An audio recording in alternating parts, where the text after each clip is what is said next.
हाँ, ऐसा नहीं है कि भगवान श्री रामचंद्र ने रावण का वध किया उसके बाद रावण खत्म ही हो गया, नहीं, उसकी विचारधारा रावण छोड़ के गया है।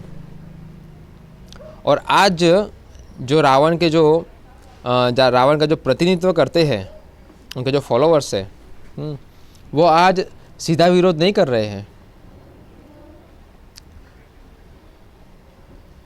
वो सिद्धांत का खंडन करते हैं। ये समझना बहुत ज़रूरी है। आप सभी को अगर आप शास्त्र नहीं पढ़ रहे हैं, गीता भागवत नहीं पढ़ रहे हैं, तो आप रावण की विचारधारा जो आज समाज में प्रसारित हो रही है आप नहीं समझ पाएंगे।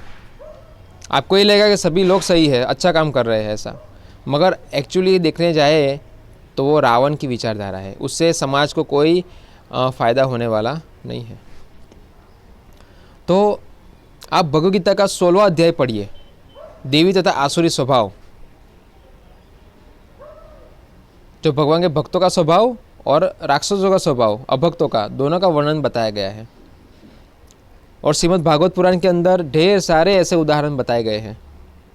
तो अगर आज के समय के अंदर हम लोग सही पुस्तकें नहीं पढ़ेंगे तो हमें समझ में नहीं आएगा हाँ कि कौन रावण है और कौन असुर है, कौन देवता है। तो आपको इसके लिए पुस्तकें पढ़नी पड़ेगी। इस्कॉन संस्था की जो पुस्तकें है श्रील प्रभुपाद जी की, वो आप पढ़िए। इसमें ऐसी विचारधाराओं का पूरा खंडन है। वो आज सीधा भगवान का विरोध नहीं करके, मगर जो सिद्धांत है उसमें तोड़ मड़ोड़ करके समाज में प्रचार कर रहे हैं। जैसे एक सिद्धांत है, मानव सेवा ही माधव सेवा। हाँ, ये भी आसुरिक विचारधारा है, मानव सेवा माधव सेवा। इससे क्या हो रहा है, माधव को नहीं पूछकर मानव को पूजो। मगर इतने सारे मानव ये भौतिक संसार में संघर्ष कर रहे हैं, जन्म मृत्यु में फंसे हुए हैं, इनको कौन निकालेगा। फिर और एक सिद्धांत है कि मंदिर मत बनाओ, हॉस्पिटल बनाओ। ये भी एक आसुरिक विचारधारा है। सोहम सोहम, हाँ, अहम ब्रह्मास्मि, मैं ही भगवान हूँ, हाँ, हम सब भगवान बन सकते हैं। ये एक विचारधारा आसुरिक विचारधारा है।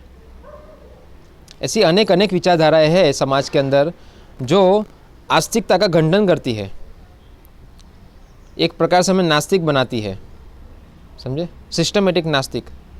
तो हमें इसका अभ्यास करना पड़ेगा, हमें पुस्तकें पढ़नी पड़ेगी।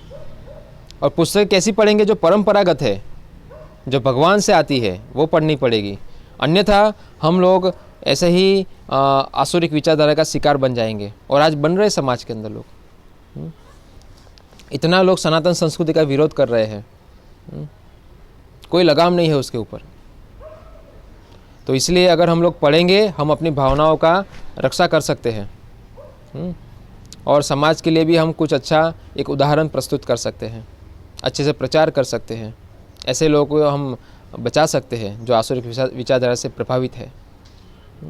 तो इसे कृपा करके आप, आज के दिन विशेष दिवस है, हाँ, भगवान रामचंद्र का विजय उत्सव। भगवान कभी पराजय नहीं होता है, भगवान हमेशा विजय होते हैं।